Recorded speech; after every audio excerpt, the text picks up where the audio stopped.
Mr. Higginbotham's Catastrophe. Nathaniel Hawthorne, a young fellow, a tobacco peddler by trade, was on his way from Morristown, where he had dealt largely with the deacon of the Shakers settlement, to the village of Parker's Falls, on Salmon River. He had a neat little cart, painted green, with a box of cigars depicted on each side panel, and an Indian chief, holding a pipe and a golden tobacco stalk, on the rear. The peddler drove a smart little mare, and was a young man of excellent character, keen at a bargain, but none the worse liked by the Yankees, who, as I have heard them say, would rather be shaved with a sharp razor than a dull one.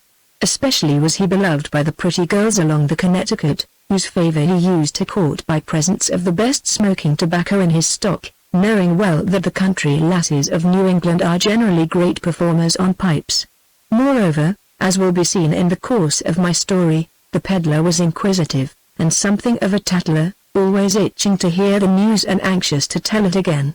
After an early breakfast at Morristown, the tobacco peddler, whose name was Dominicus Pike, had travelled 7 miles through a solitary piece of woods, without speaking a word to anybody but himself and his little grey mare. It being nearly 7 o'clock, he was as eager to hold a morning gossip as a city shopkeeper to read the morning paper. An opportunity seemed at hand when, after lighting a cigar with a sunglass, he looked up, and perceived a man coming over the brow of the hill, at the foot of which the peddler had stopped his green cart. Dominicus watched him as he descended, and noticed that he carried a bundle over his shoulder on the end of a stick, and travelled with a weary, yet determined pace. He did not look as if he had started in the freshness of the morning, but had footed it all night, and meant to do the same all day. "Good morning, mister," said Dominicus, when within speaking distance. "You go a pretty good jog. What's the latest news at Parker's Falls?" The man pulled the broad brim of a grey hat over his eyes, and answered, rather sullenly, that he did not come from Parker's Falls, which, as being the limit of his own day's journey, the peddler had naturally mentioned in his inquiry. "Well then," rejoined Dominicus Pike, "let's have the latest news where you did come from." "I'm not particular about Parker's Falls. Any place will answer."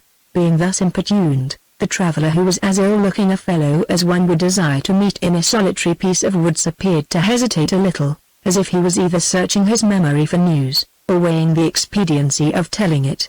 At last, mounting on the step of the cart, he whispered in the ear of Dominicus, though he might have shouted aloud and no other mortal would have heard him. "I do remember one little trifle of news," said he. "Old Mr. Higginbotham, of Kimbleton, was murdered in his orchard, at 8 o'clock last night, by an Irishman and a nigger. They strung him up to the branch of a St. Michael's pear tree, where nobody would find him till the morning. As soon as this horrible intelligence was communicated, the stranger betook himself to his journey again, with more speed than ever, not even turning his head when Dominicus invited him to smoke a Spanish cigar and relate all the particulars. The peddler whistled to his mare and went up the hill, pondering on the doleful fate of Mr. Higginbotham, whom he had known in the way of trade, having sold him many a bunch of long nines, and a great deal of pigtail, ladies' twist, and fig tobacco. He was rather astonished at the rapidity with which the news had spread.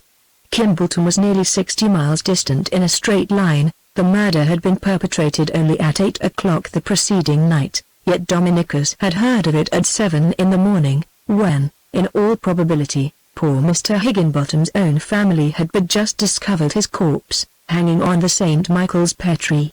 The stranger on foot must have worn 7-league boots to travel at such a rate. Ill news flies fast, they say, thought Dominicus Pike, but this beats railroads. The fellow ought to be hired to go express with the president's message.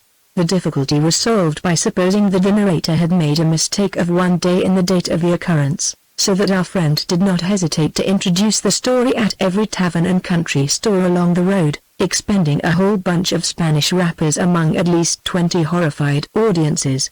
He found himself invariably the first bearer of the intelligence, and was so pestered with questions that he could not avoid filling up the outline, till it became quite a respectable narrative.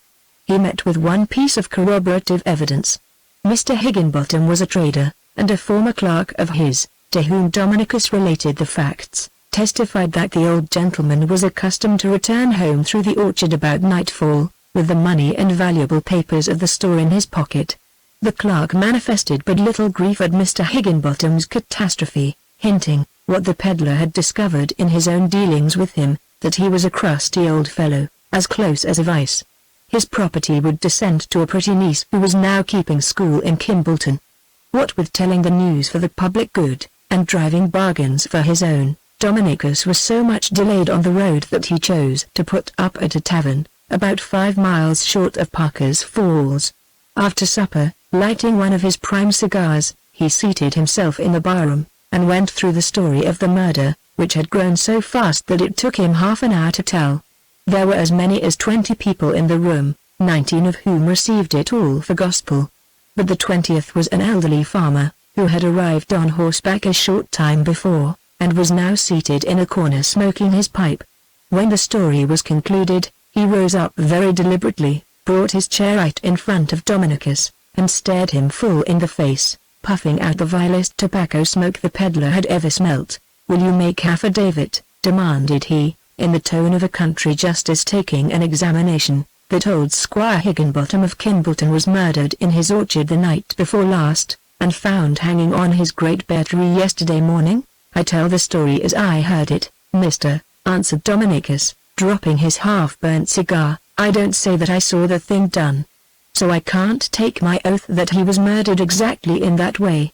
But I can take mine," said the farmer, "that if Squire Higginbotham was murdered night before last, I drank a glass of bitters with his ghost this morning. Being a neighbor of mine, he called me into his store, as I was riding by, and treated me, and then asked me to do a little business for him on the road. He didn't seem to know any more about his own murder than I did." "Why, then, it can't be a fact," exclaimed Dominicus Pike. "I guess he'd have mentioned, if it was," said the old farmer, and he removed his chair back to the corner, leaving Dominicus quite down in the mouth. Here was a sad resurrection of old Mr. Higginbotham.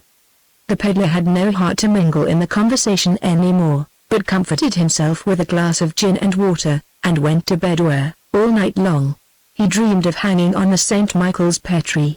To avoid the old farmer, whom he so detested that his suspension would have pleased him better than Mr. Higginbotham's, Dominicus rose in the grey of the morning, put the little mare into the green cart, and trotted swiftly away towards Parker's Falls. The fresh breeze, the dewy road, and the pleasant summer dawn, revived his spirits, and might have encouraged him to repeat the old story had there been anybody awake to hear it.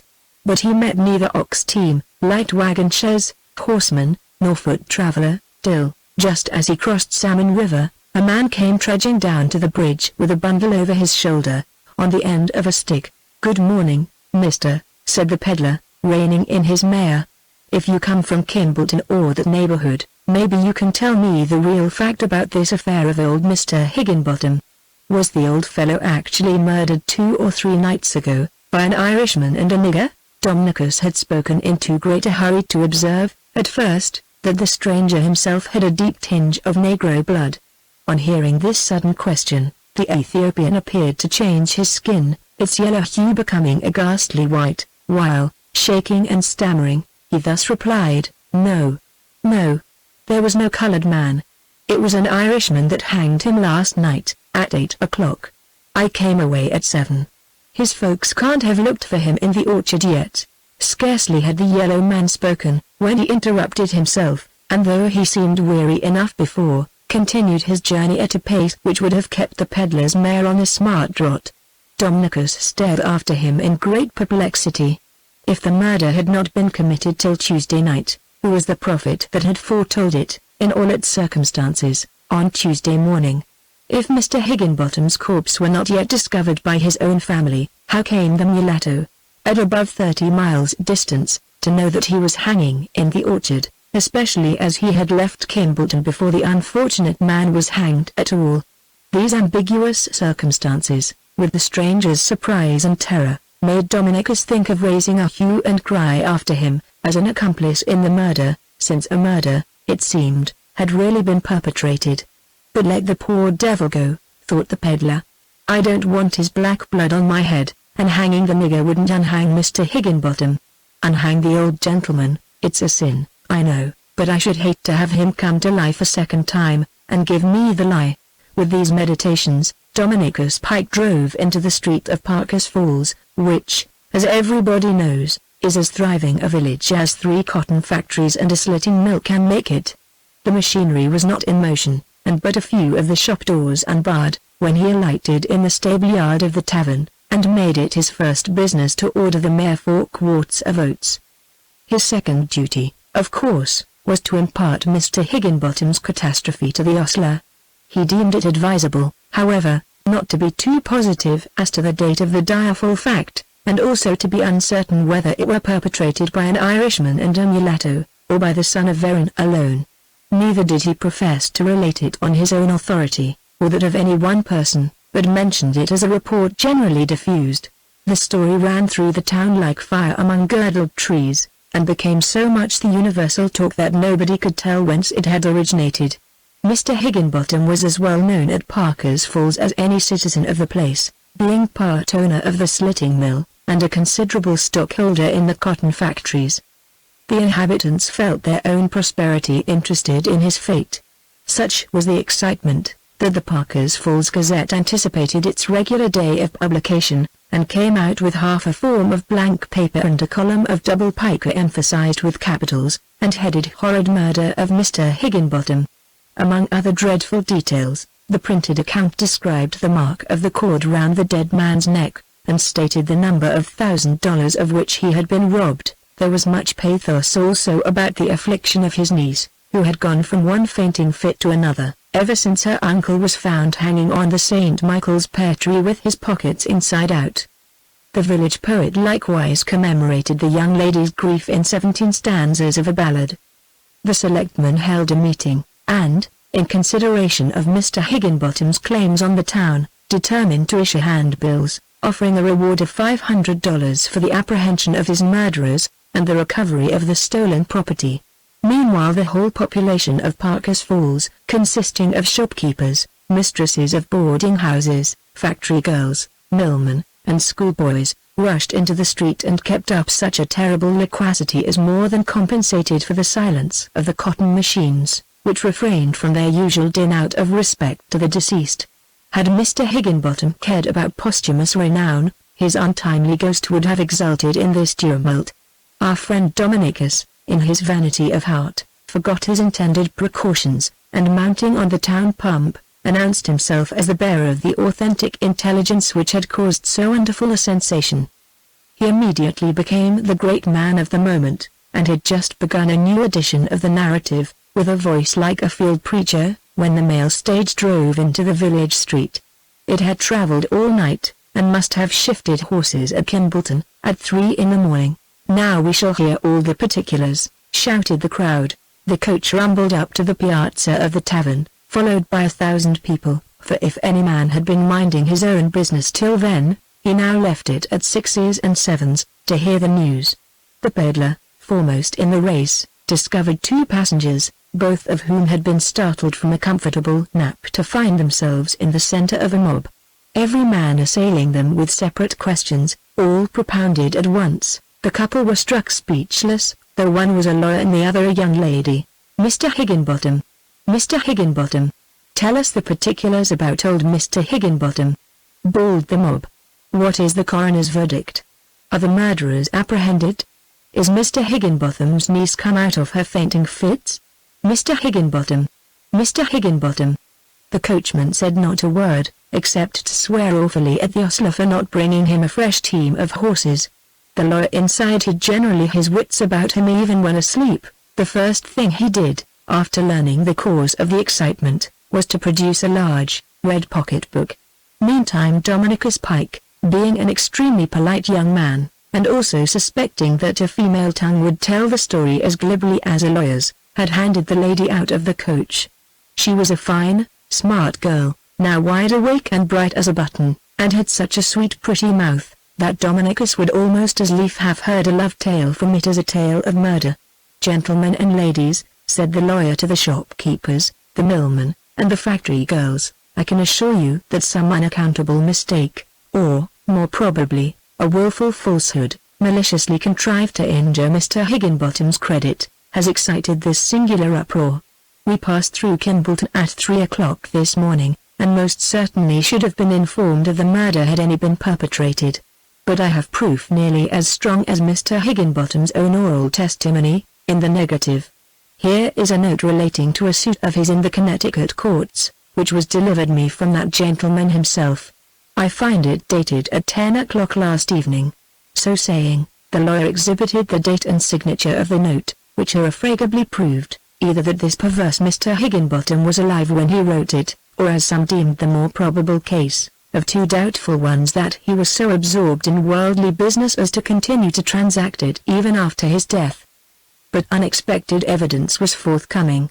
The young lady, after listening to the peddler's explanation, merely seized a moment to smooth her gown and put her curls in order, and then appeared at the tavern door, making a modest signal to be heard. "Good people," said she, "I am Mr. Higginbotham's niece." A wondering murmur passed through the crowd on beholding her so rosy and bright, that same unhappy niece, whom they had supposed, on the authority of the Parker's Falls Gazette, to be lying at death's door in a fainting fit.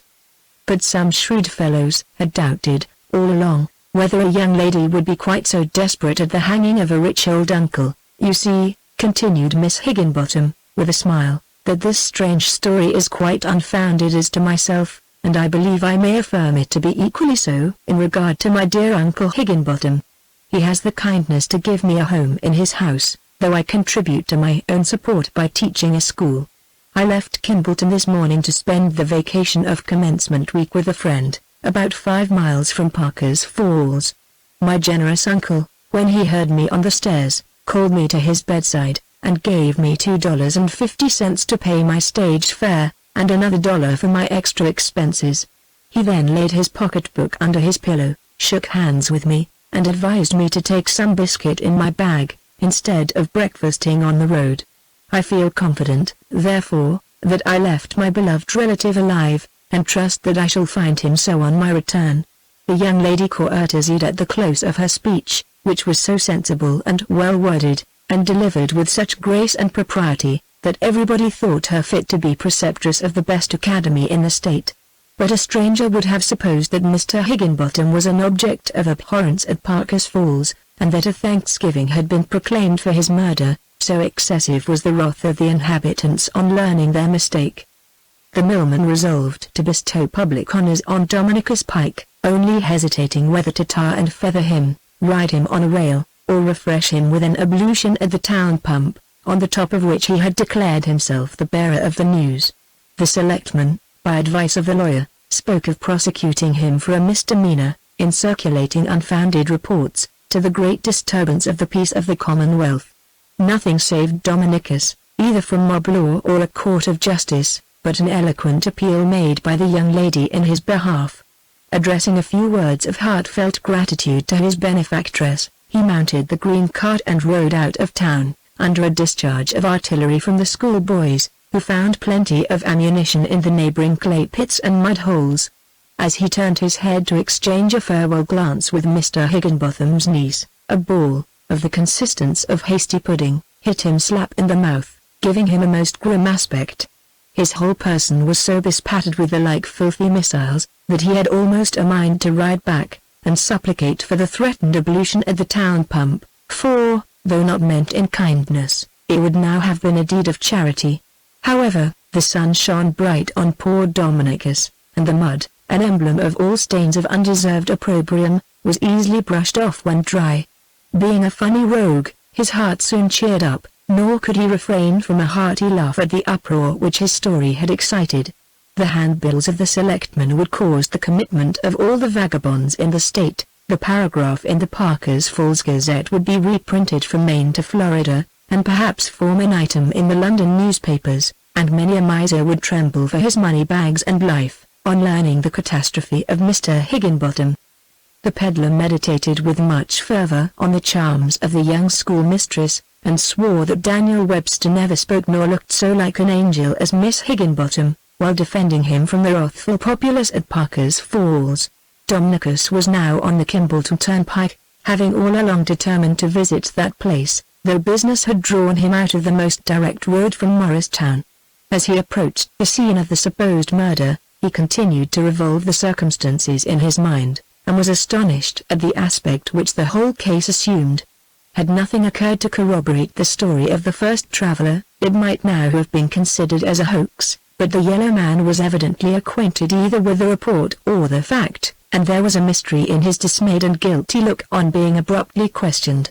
When, to this singular combination of incidents, it was added that the rumor tallied exactly with Mr. Higginbotham's character and habits of life, and that he had an orchard, and a St. Michael's pear tree, near which he always passed at nightfall, the circumstantial evidence appeared so strong that Dominicus doubted whether the autograph produced by the lawyer, or even the niece's direct testimony, ought to be equivalent. Making cautious inquiries along the road, the peddler further learned that Mr. Higginbotham had in his service an Irishman of doubtful character, whom he had hired without a recommendation, on the score of economy. "May I be hanged myself," exclaimed Dominicus Pike aloud, on reaching the top of a lonely hill, "if I'll believe old Higginbotham is unhanged till I see him with my own eyes, and hear it from his own mouth. And as he's a real shaver, I'll have the minister or some other responsible man for an endorser." It was growing dusk when he reached the toll house on Kimbleton Turnpike, about a quarter of a mile from the village of this name. His little mare was fast bringing him up with a man on horseback, who trotted through the gate a few rods in advance of him, nodded to the toll-gatherer, and kept on towards the village. Dominicus was acquainted with the tollman, and, while making change, the usual remarks on the weather passed between them. "I suppose," said the peddler, throwing back his whiplash, to bring it down like a feather on the mare's flank, "you have not seen anything of old Mr. Higginbotham within a day or two?" "Yes," answered the toll-gatherer. "He passed the gate just before you drove up, and yonder he rides now, if you can see him through the dusk. He's been to Woodfield this afternoon, attending a sheriff's sale there. The old man generally shakes hands and has a little chat with me, but tonight, he nodded, as if to say, 'Charge my toll,' and jogged on. For wherever he goes, he must always be at home by 8 o'clock, so they tell me," said Dominicus. "I never saw a man look so yellow and thin as the squire does," continued the toll-gatherer.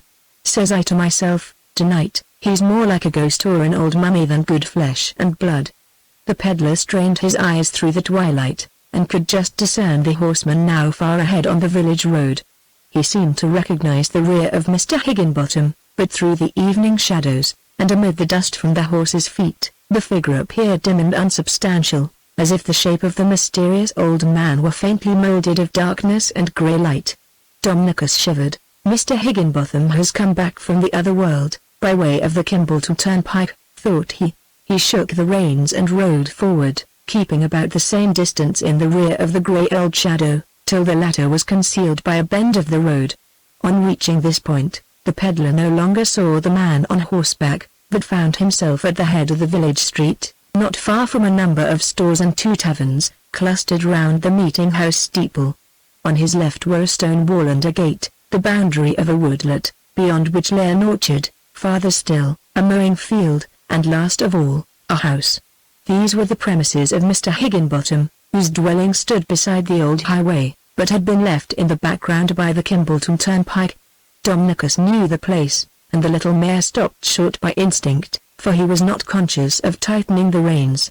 "For the soul of me, I cannot get by this gate," said he, trembling.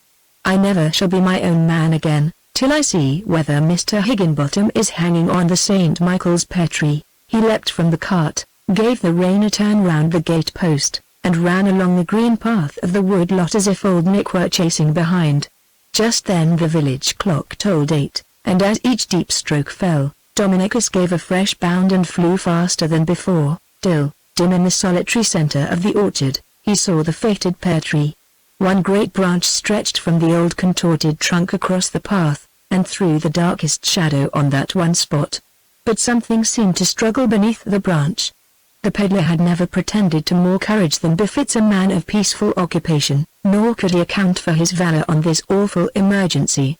Certain it is, however, that he rushed forward, prostrated a sturdy Irishman with the butt end of his whip, and found not indeed hanging on the St. Michael's pear tree, but trembling beneath it, with a halter round his neck, the old, identical Mr. Higginbotham. "Mr. Higginbotham," said Dominicus tremulously, "you're an honest man, and I'll take your word for it.